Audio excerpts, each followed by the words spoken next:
ন্যাথিটিউড চ্যানেলে আবারও তোমাদের স্বাগত। আজকের ভিডিওতে আমরা পলিটেকনিক ফার্স্ট সেমিস্টার এর যে অ্যাপ্লাইড ফিজিক্স 1 এর last chapter hit and thermometry, এই চ্যাপ্টারটা আজকে শুরু করা হবে। তো খুবই ইম্পর্টেন্ট বাছাই করা কিছু প্রশ্ন আছে, যেগুলো সবই প্রিভিয়াস পেপার থেকে নেওয়া, অর্থাৎ প্রিভিয়াস পেপার থেকে বাছাই করা প্রশ্ন আছে। যে ধরনের প্রশ্ন তোমাদের সেমিস্টার এক্সামে রিপিট হয়, তো প্রতিটা প্রশ্ন খুবই ইম্পর্টেন্ট। তো অবশ্যই সমস্ত ভিডিওটা তোমরা ভালো করে দেখবে। তোমাদের পরীক্ষা খুবই এগিয়ে এসছে, সেটা তোমরা নিজেরাই বুঝতে পারছো। তো এই কটা দিন তোমরা অবশ্যই ভালোভাবে কাজে লাগাও, ভালো করে পড়াশোনা করো। আশা করি তোমরা সবাই ভালো নাম্বার তুলতে পারবে।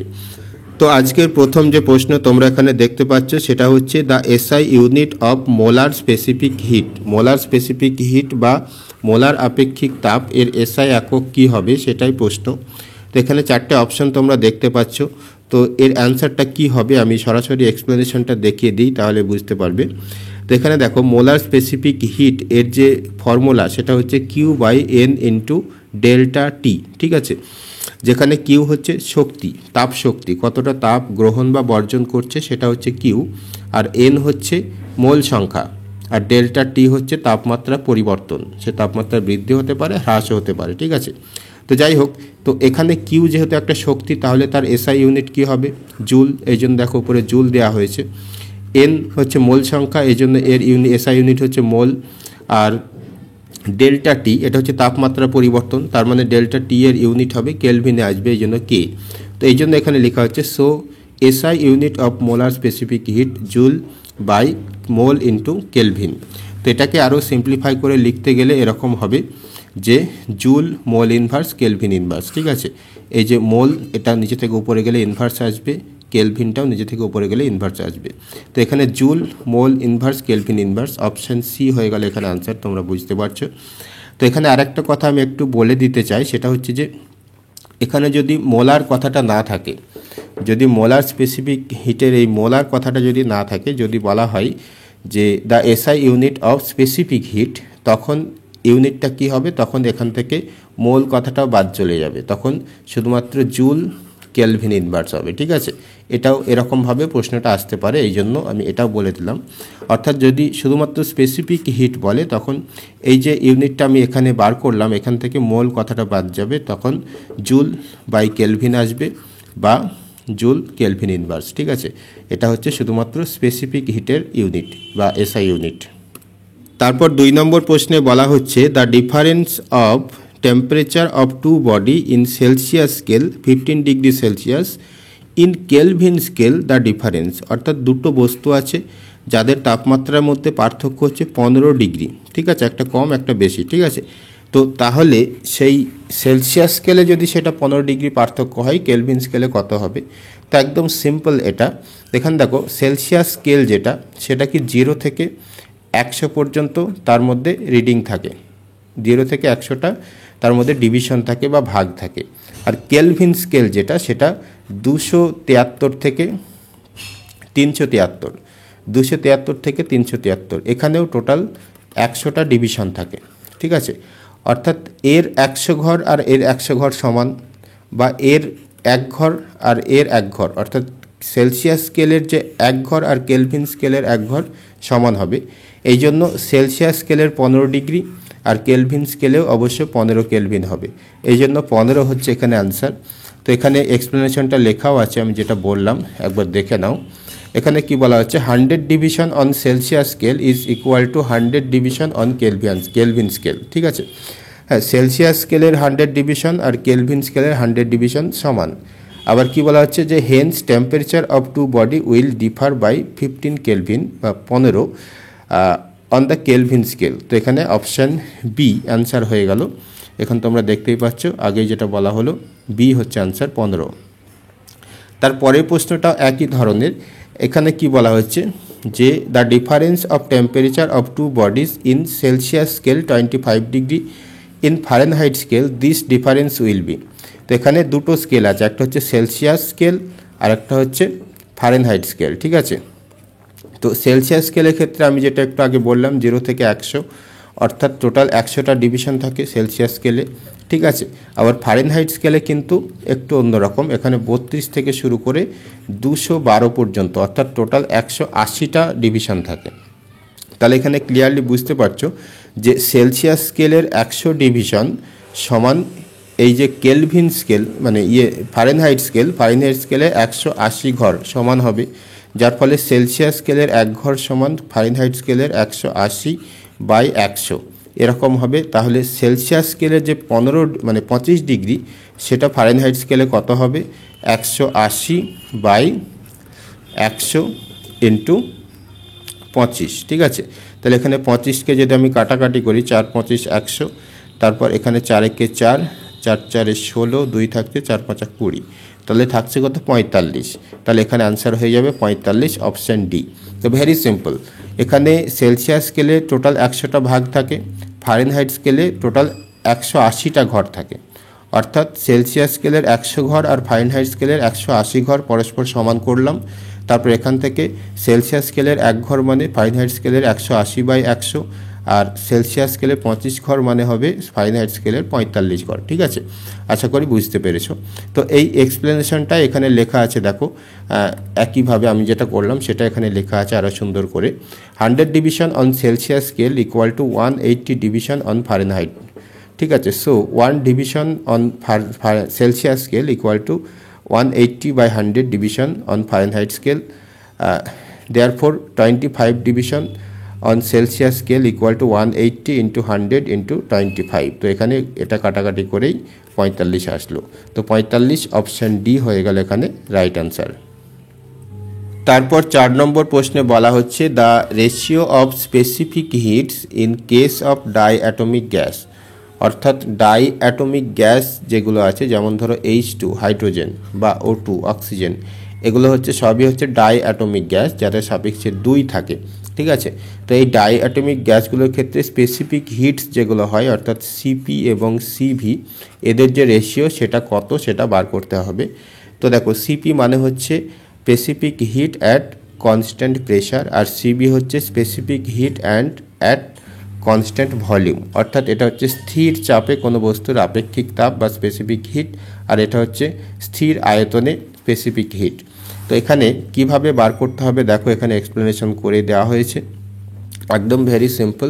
প্রথমত এফটাকে বার করতে হবে বা এফটাকে জানতে হবে, degree of freedom of gas molecule যদি হয় তাহলে সূত্রটা হচ্ছে CP/CV, এর যে সূত্র সেটা হচ্ছে 1 + 2/F, ঠিক আছে। এটা হচ্ছে সূত্র। হ্যাঁ, ডাই অ্যাটমিক গ্যাসের ক্ষেত্রে 2 হবে, ট্রাই অ্যাটমিক হলে 3 হবে, মনো অ্যাটমিক হলে 1 হবে। তো এখানে দেখো ডাই অ্যাটমিক বলে 2 হলো, আর এর যে ডিগ্রি অফ ফ্রিডম সেটা হচ্ছে 5, এটা তোমাদের মনে রাখতে হবে। আর এর একটা ফর্মুলাও আছে জটিল, সেটা দিয়ে বার করাও যায়। তো যাই হোক, এখানে তাহলে ক্যালকুলেশন করো 5 এবং 1, 5 একে 5 আর 2 যোগ করলে 7, 7/5, এটাকে পয়েন্টে করলে 1.4 আসবে। তো 1.4 অপশান বি হয়ে যাচ্ছে এখানে আনসার। তুমি আরেকবার দেখে নিতে পারো, এখানে 1.4 অপশান বি, ঠিক আছে। এরপর 5 নম্বর প্রশ্নে বলা হচ্ছে which of the following process of heat transfer depends on gravity, অর্থাৎ তাপ সঞ্চালনের কোন পদ্ধতি গ্র্যাভিটি বা অভিকর্ষের উপর নির্ভর করে। তো এখানে অপশান এতে বলা হচ্ছে কন্ডাকশন, যার বাংলা হচ্ছে পরিবহন, ঠিক আছে। কন্ডাকশন এর বাংলা হচ্ছে পরিবহন। তারপর কনভেকশন এর বাংলা হচ্ছে পরিচলন। তারপর যেটা আছে রেডিয়েশন, এর বাংলাতে এটাকে বলা হয় বিকিরণ, ঠিক আছে। তো এর মধ্যে কোন পদ্ধতি গ্র্যাভিটি বা অভিকর্ষের উপর নির্ভর করে। তো এখানে আনসার হবে কনভেকশন বা পরিচলন। তো কেন সেটা আমি একটু বুঝিয়ে দিই। তো দেখো এখানে একটা পাত্রে ধরো জল নেওয়া হলো, এই পাত্রে ধরো জল নেওয়া হলো, তারপর এর নিচে যদি হিট দেওয়া হয় তাহলে ঘটনাটা কি ঘটে, নিচের যে জলটা থাকে সেটা হিট হয়। তো এই জলটা যদি গরম হয় তাহলে একটু হালকা হয়ে যাবে, ওজনটা একটু কম হয়ে যায়, কিন্তু উপরে যে ভারী জলটা আছে তখন সে নিচে নেমে আসে এবং এই হালকা জলটা উপরে উঠে আসে। তো যতক্ষণ হিট দেওয়া হয় এই প্রসেসটা চলতে থাকে। তো এখানে দেখো এই যে হালকা ভারী ব্যাপারটা আসছে, তার মানে কি অভিকর্ষ এখানে কাজ করছে, তবেই জলটা নিচে নামতে পারছে। তো এই জন্য পরিচালন বা কনভেকশন পদ্ধতিতে এটা দরকার হয়। আর এই জিনিসটা যদি সাইড থেকে যদি হিট দেওয়া হয় তাহলে কিন্তু এই ঘটনাটা ঘটবে না, শুধুমাত্র এই সাইডের জলটাই হিট হবে, এদিকে হিটটা পৌঁছাবে না। হ্যাঁ, তখন এই অভিকর্ষ যেহেতু এরকমভাবে কাজ করে না, এই জন্য। তো এখানে এক্সপ্লেনেশনে বিষয়টা আরও ভালো করে বোঝানো হয়েছে। দেখো, the temperature gradient only exist in vertical direction, অর্থাৎ এরকম করে, হ্যাঁ, উলম্বভাবে এটা টেম্পারেচার গ্র্যাডিয়েন্ট মানে তাপমাত্রার যে কম বেশি ওঠানামা সেটা ভার্টিক্যাল ডাইরেকশনেই হয়, অ্যান্ড নট ইন হরিজন্টাল, এটা কখনো এরকম হরিজন্টালি তার টেম্পারেচার গ্র্যাডিয়েন্ট থাকতে পারে না। Particles moves up and down depending on their weight and gravity, ওই যে পার্টিকেল আপ ডাউন করছে সেটা গ্র্যাভিটির উপর নির্ভর করে, ইন কনভেকশন প্রসেস। তো এখানে কনভেকশন অপশন বি হয়ে গেল এখানে রাইট অ্যান্সার, আরেকবার দেখে নিতে পারো। তারপর 6 নম্বর প্রশ্নে বলা হচ্ছে, which of the following process of heat transfer is possible without any medium, অর্থাৎ তাপ সঞ্চালনের কোন পদ্ধতি উইদাউট এনি মিডিয়াম, শূন্য মাধ্যমেও হতে পারে, মানে শূন্য মাধ্যমে তাপ সঞ্চালন হয় কোন পদ্ধতিতে। এখানে আনসার হবে অপশান সি, রেডিয়েশন। রেডিয়েশন পদ্ধতিতে কোনো মাধ্যম প্রয়োজন হয় না। তো এখানে কি বলা হয়েছে একটু দেখে নেওয়া যাক, যে as radiation is the mode of heat transfer in which heat is radiated or transmitted from one place to another in the form of ray or waves. ঠিক আছে, রেডিয়েশন পদ্ধতিতে হিট ট্রান্সফার হয় একটা রশ্মি বা ওয়েভ আকারে বা তরঙ্গ আকারে। It does not require any material medium, এর জন্য কোনো মিডিয়াম প্রয়োজন হয় না। It take place by electromagnetic radiation, এটা ইলেকট্রোম্যাগনেটিক রেডিয়েশনের মাধ্যমে ঘটে থাকে। তো এখানে বুঝতে পারলে রেডিয়েশন অ্যান্সার। তবে আরেকটা কথা, একটা এক্সাম্পল বলে দিই, যে সূর্য থেকে পৃথিবীতে যে তাপ আসে সেটা এই রেডিয়েশন পদ্ধতিতেই আসে। ঠিক আছে, তার কারণ হচ্ছে সূর্য এবং পৃথিবীর মধ্যে কিন্তু বিশাল একটা মহাশূন্য থাকে, কোনো মিডিয়াম নেই, তা সত্ত্বেও সূর্য থেকে পৃথিবীতে তাপ আসে, সেটা শুধুমাত্র রেডিয়েশন পদ্ধতিতে। ঠিক আছে, তারপর 7 নম্বর প্রশ্নে বলা হচ্ছে, the internal energy per gram mole of an ideal gas depends on. তো এখানে অপশান এ বলা হচ্ছে pressure, temperature, volume, number of molecule. তো এখানে অ্যান্সার হবে অপশান বি, টেম্পারেচার। তো এখানে এক্সপ্লেনেশনটা দেখে নাও, তাহলে বুঝে যাবে কি বলা হচ্ছে, যে the internal energy of an ideal gas is given by the expression U equal to CV into T. তো সিভি একটা কনস্ট্যান্ট আর টি হচ্ছে টেম্পারেচার। তো এখান থেকে বোঝা যাচ্ছে যে টেম্পারেচারের উপর ডিপেন্ড করছে ইন্টারনাল এনার্জি। তো এখানে কি বলা হচ্ছে, যে from the above expression it is clear that internal energy depends only on temperature. ঠিক আছে, তো এই জন্য টেম্পারেচার অপশন বি হয়ে গেল এখানে রাইট অ্যান্সার। তারপর 8 নম্বর প্রশ্নে বলা হচ্ছে, concept of temperature comes from, অর্থাৎ তাপমাত্রার যে ধারণা সেটা কোন সূত্র থেকে আসে। এখানে 4টে সূত্র আছে। ফার্স্ট ল অফ থার্মোডাইনামিক্স বা তাপগতিবিদ্যার প্রথম সূত্র, তারপর জিরোথ ল অফ থার্মোডাইনামিক্স বা তাপগতিবিদ্যার 0তম সূত্র যেটা, তারপর সেকেন্ড ল অফ থার্মোডাইনামিক্স এবং থার্ড ল অফ থার্মোডাইনামিক্স। তো এখানে আনসার হবে option B, zeroth law of thermodynamics.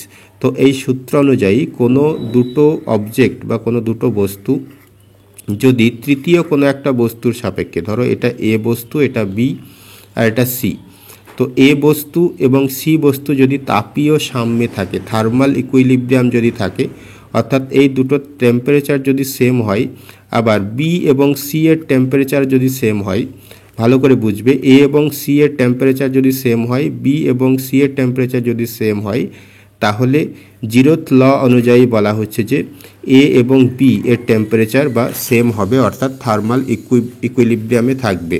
ঠিক আছে, বা তাপীয় সাম্যে থাকবে, এরকম বলা হয় বাংলাতে। তো এখানে জিরোথ ল এর যে এক্সপ্লেনেশন বা স্টেটমেন্ট সেটা এখানে দেওয়া হয়েছে। দেখো, the zeroth law of thermodynamics states that if two thermodynamic system are each in thermal equilibrium with a third, অর্থাৎ দুটো যে তৃতীয়টার সঙ্গে যদি থার্মাল ইকুইলিব্রিয়ামে থাকে, then all three are in thermal equilibrium, তখন এই তিনটেই থার্মাল ইকুইলিব্রিয়ামে থাকবে। এটা এখানে বলছে with each other it is the law of thermal equilibrium. তাহলে এখানে বুঝতেই পারছো যে concept of temperature comes from 0th law of thermodynamics. ঠিক আছে, শূন্যতম সূত্র যেটা আছে তাপগতিবিদ্যা, সেখান থেকেই তাপমাত্রার যে ধারণা সেটা আসে। তারপর 9 নম্বর প্রশ্নে বলা হচ্ছে হোয়েন এ গ্যাস এক্সপ্যান্ডস অ্যাডিওবেটিক্যালি, অর্থাৎ অ্যাডিওবেটিক পদ্ধতিতে যদি কোনো গ্যাস এক্সপ্যান্ড করে তখন কি ঘটবে। এখানে অনেক অপশান আছে বড় বড়, তোমরা একটু পড়ে নিও। এখানে আমি ডাইরেক্ট অ্যান্সারটা নিয়ে আলোচনা করছি। অপশান সি হচ্ছে এখানে answer, internal energy of the gas use to doing work. তো এই যে অ্যাডিওবেটিক্যালি, এই কথাটা বুঝতে হবে। এটা মানে হচ্ছে কি, অ্যাডিওবেটিক প্রসেস মানে যে প্রসেসে বাইরে থেকে কোনো তাপ শক্তি গ্রহণ বা বর্জন হবে না কোনো একটা সিস্টেমে, সেটাকে বলা হয় অ্যাডিওবেটিক প্রসেস। আর যে প্রসেসে তাপ আদান প্রদান হতে পারে কিন্তু টেম্পারেচারটাকে সেম রাখা হবে, অর্থাৎ তাপমাত্রা সেম রাখা হবে, তখন সেটাকে বলা হয় আইসোথার্মাল প্রসেস। তো পরে এটা আরও বিস্তারিত জানতে পারবে। তো এখানে দেখো, যখন একটা গ্যাস এক্সপ্যান্ড করে অর্থাৎ গ্যাসের আয়তনটা বাড়ে অ্যাডিওবেটিক্যাল, তার ইন্টারনাল এনার্জিটাই ব্যবহার হয়, সে বাইরে থেকে কোনো এনার্জি কিন্তু ব্যবহার করতে পারবে না এই অ্যাডিওবেটিক পদ্ধতির নিয়ম অনুযায়ী। তো এটাই এখানে যে এক্সপ্লেনেশন সেখানে একটু বুঝিয়ে লেখা হয়েছে। দেখো যে when a real gas is allowed to expand adiabatically the temperature at the gas falls, অর্থাৎ গ্যাসের তাপমাত্রা কমে যায়। Work done is at the cost of internal energy, তার ইন্টারনাল এনার্জি নিয়েই এই কাজটা হয়। ঠিক আছে, এই কারণেই আরও এর তাপমাত্রাটা কমে যায়। তো ব্যাপারটা একটা সিম্পল এক্সাম্পল দিই। ধরো একটা বেলুন আছে, ঠিক আছে, একটা বেলুনে যদি ছোট্ট একটা ছিদ্র করা হয় তখন দেখবে একটা বিশাল হাই স্পিডে একটা মানে ভিতরে যে বাতাস সেটা বেরিয়ে আসে, তখন এখানে দেখবে একটা ঠান্ডা অনুভব হয়। ঠিক আছে, এর কারণ হচ্ছে কি, এই গ্যাসটা এখানে একটা প্রেশারের মধ্যে ছিল, এখানে যখনই একটা ছিদ্র করা হচ্ছে তখন সেটা এক্সপ্যান্ড করছে গ্যাসটা। তো এই যে এক্সপেনশনের জন্য যে ওয়ার্ক ডান, তার জন্য যে এনার্জি দরকার সেটা সেই গ্যাস থেকে নিচ্ছে বা গ্যাসের ইন্টারনাল এনার্জি থেকে নিচ্ছে, এই জন্য গ্যাসের তাপমাত্রাটা কম হয়ে যায় আর এই জন্য এখানে একটু ঠান্ডা অনুভব হয়। ঠিক আছে, তো এরকম আরও অনেক এক্সাম্পল তোমরা বুঝতে পারবে। তো যাই হোক, এই হচ্ছে ব্যাপার। এখানে আনসার হয়ে গেল কি option C, internal energy of the gas is use to doing work, যখন অ্যাডিওবেটিক মানে প্রসেসে কোনো কাজ হয়। ঠিক আছে, তারপর একই ধরনের আরেকটা প্রশ্ন দেওয়া হয়েছে 10 নম্বরে। কি বলা হচ্ছে, ইন অ্যাডিওবেটিক কম্প্রেশন, অ্যাডিওবেটিক কম্প্রেশনের ক্ষেত্রে দ্য গ্যাস বিকামস হট, কোনো একটা গ্যাস হট হয়, এটাই আনসার। ঠিক আছে, তো বিষয়টা কি, আগে যে ঘটনাটা দেখলাম এটা তার উল্টো। আগে কি বললাম যে একটা বেলুনকে যদি ছিদ্র করে দেওয়া হয় তখন কি হয়, অ্যাডিওবেটিক এক্সপেনশন হয়, গ্যাসের আয়তনটা বাড়ে। কিন্তু এখানে কম্প্রেশন, অর্থাৎ একটা বেলুনকে যদি চাপ দেওয়া হয়, কোনো একটা জায়গায় গ্যাস আবদ্ধ করে যদি চাপ দেওয়া হয় তখন কি হবে, চাপ দেওয়া হচ্ছে মানে কি, তার বাইরে থেকে তার উপর শক্তি প্রয়োগ করা হচ্ছে এক্সট্রা। ঠিক আছে, তো সেটা তার হিট এনার্জিতে কনভার্ট হবে, যার ফলে সেটা আরও হট হবে। ঠিক আছে, এই কথাটা এখানে এক্সপ্লেনেশনেও লেখা আছে, একটু অন্যরকমভাবে সেটা বুঝতে পারবে হয়তো। ইউজিং ইউটি ইকুয়াল টু, এটা হচ্ছে বাহ্যিক ওয়ার্ক আর এটা হচ্ছে ইন্টারনাল এনার্জি। ঠিক আছে, কোনো এই দুটোর যোগফল হচ্ছে টোটাল এনার্জি। তো এখানে অ্যাডিওবেটিক প্রসেসে কি হয়, এই টোটাল এনার্জিটা জিরো বা এনার্জির যে ট্রান্সফার সেটা জিরো হবে, এদিক ওদিক হবে না। যার ফলে এখানে যদি এটাকে জিরো করে দেওয়া হয় তাহলে U equal to negative del W আসবে। ঠিক আছে, তো এখানে এটা হয়তো তোমাদের কাছে একটু জটিল মনে হবে। তো এখানে since the work done in compression gas is negative. ঠিক আছে, তো এখানে কি বলা হচ্ছে, নো হিট গোজ আউট, কোনো রকমভাবে হিট বাইরে আসবে না, সে কিন্তু সিস্টেমের মধ্যেই থাকবে। The work done on the system increase the internal energy, hence temperature of the gas increase. যেহেতু মানে ভিতর থেকে কোনো একটা সিস্টেমের ভিতর থেকে বাইরে কোনো এনার্জিকে আসতে দেওয়া হচ্ছে না, যার ফলে বাইরে থেকে যে কাজটা করা হচ্ছে সেটা তার ভিতরের মানে ওই গ্যাসটারই ইন্টারনাল এনার্জিটাকে ইনক্রিজ করছে, যার ফলে তার টেম্পারেচারটাও বৃদ্ধি পাচ্ছে। এই জন্য এখানে কি বলা হচ্ছে, দ্য গ্যাস বিকাম হট, অর্থাৎ সেটা আরও গরম হবে। তারপর 11 নম্বর একটা প্রশ্ন যেটা আছে, এটা তোমাদের খুবই পরিচিত একটা প্রশ্ন, কমন একটা প্রশ্ন। কি বলা হচ্ছে, at what temperature do Celsius and Fahrenheit scale gives same reading, কোন তাপমাত্রায় সেলসিয়াস স্কেল এবং ফারেনহাইট স্কেল একই রিডিং দেয়। তো এখানে অ্যান্সারটাও হয়তো তোমাদের অনেকের মুখস্থ আছে, -40°C, ঠিক আছে। এটা কিভাবে করতে হয়, কিভাবে -40°C নিয়ে আসতে হয় সেটা এখানে দেখো। এই যে সম্পর্কটা অবশ্যই তোমাদের মনে রাখতে হবে এই ধরনের প্রশ্ন করার জন্য। সেটা হচ্ছে C/5, সি হচ্ছে রিডিং ইন সেলসিয়াস স্কেল আর এফ হচ্ছে reading in Fahrenheit scale. Fahrenheit স্কেলের কত পার্ট সেটা হচ্ছে এফ, আর সেলসিয়াস স্কেলের পার্ট সি দিয়ে চিহ্নিত করা হয়। তো C/5 = F - 32/9, এটা অবশ্যই তোমরা মুখস্থ রাখবে। তো এখানে কি বলা হচ্ছে, let in X temperature both the scale give same reading. এই জন্য এক্স আমরা ধরে নিলাম যে এক্স তাপমাত্রায় সেলসিয়াস স্কেল এবং ফারেনহাইট স্কেল একই রিডিং দেবে। এই জন্য এই সি এর পরিবর্তেও এখানে এক্স করে দেওয়া হলো, আবার এফ এর পরিবর্তেও এক্স করে দেওয়া হলো। তারপর এটাকে জাস্ট গুণ করে এই দিক দিয়ে যদি গুণ করো 9 × x গুণ করলে 9x, এই কোনাকুনি যদি গুণ করা হয় 5 × x গুণ করলে 5x, তারপর 5 × 32 গুণ করলে 160। তো এটা ভেরি সিম্পল ম্যাথ এখানে আছে। তো এখান থেকে ক্যালকুলেশন করে জাস্ট এক্সের ভ্যালুটাকে বার করা হচ্ছে, সেটা আসছে কত, -40।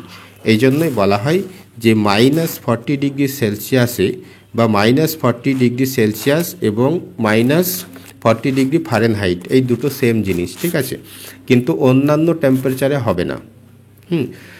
শুধুমাত্র -40°C ফারেনহাইট স্কেল এবং সেলসিয়াস স্কেল সেম রিডিং হবে। তারপর 12 নম্বর প্রশ্নে বলা হচ্ছে heat from sun reaches the earth by, অর্থাৎ সূর্য থেকে পৃথিবীতে তাপ আসে কোন পদ্ধতিতে, কন্ডাকশন, কনভেকশন আর রেডিয়েশন। তো একটু আগে আলোচনা করা হয়েছিল, আশা করি সবাই বুঝতে পারছো। এখানে সি রেডিয়েশন বা বিকিরণ পদ্ধতিতে সূর্য থেকে পৃথিবীতে তাপ পৌঁছায়। তো এখানে যে এক্সপ্লেনেশনটা আছে সেটাও একটু পড়ে নেওয়া যাক। কি বলা হচ্ছে, as radiation is the mode of heat transfer in which the heat is radiated or transmitted from one place to another in the form of ray or wave. It does not require any material medium. It takes place by electromagnetic radiation. ঠিক আছে, একটু আগেও এই এক্সপ্লেনেশনটা আমরা দেখলাম, এই জন্য এখানে আর সময় নিচ্ছি না। এরপর 13 নম্বর প্রশ্নে বলা হচ্ছে in isothermal process the constant quantity is, অর্থাৎ আইসোথার্মাল পদ্ধতিতে কোনটা ধ্রুবক থাকে, প্রেশার বা চাপ, নাকি ভলিউম না আয়তন, নাকি অপশান সি বলছে টেম্পারেচার, তাপমাত্রা। ঠিক আছে, এর মধ্যে কোনটা কনস্ট্যান্ট থাকে আইসোথার্মাল প্রসেসে। তো এটা খুবই সহজ একটা প্রশ্ন, আশা করি সবাই অ্যান্সার পারবে। তো এটাই আজকে তোমাদের হোমওয়ার্ক। তো এটা কি অ্যান্সার হবে সেটা অবশ্যই তোমরা কমেন্টে জানিয়ে দিও। আর আজকে 13 নম্বর পর্যন্ত প্রশ্ন আলোচনা হলো, আর পরবর্তী পার্টে আমরা আরও যে সমস্ত MCQ আছে বা 2 বা 3 মার্কের কোশ্চেন আছে সেগুলো পরবর্তী পার্টে অবশ্যই আলোচনা হবে। এই জন্য চ্যানেলে যারা একদম নতুন অবশ্যই চ্যানেলটাকে সাবস্ক্রাইব করে রাখো। আর অন্যান্য কি চ্যাপ্টার দরকার সেটা অবশ্যই তোমরা কমেন্ট করতে পারো, আমি চেষ্টা করব সেই সমস্ত ভিডিও আনার। তো আজকের মতো এই পর্যন্তই।